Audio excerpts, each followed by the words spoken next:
खरं म्हणजे बहुतेक पुण्यासमोरच आज पुण्यतिथी या ठिकाणी आहे. पंचमीला त्याने मुक्तेच्या मंदिरातच शांत झाले आणि योगायोगाने आज या ठिकाणी आदिशक्ती नारी पुरस्कार देखील या ठिकाणी देण्यात येतोय. पाऊलच्या नावाने पुरस्कार देत असताना प्रामुख्याने सहकार क्षेत्र, शिक्षण आणि धार्मिक या तिन्ही क्षेत्रात त्यांनी न्याय दिला. सामान्य माणूस केंद्रबिंदू मानून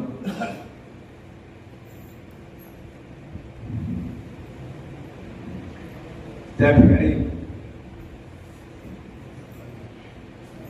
सेवा देखील केली.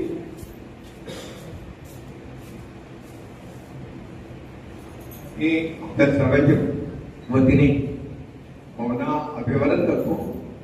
आज या ठिकाणी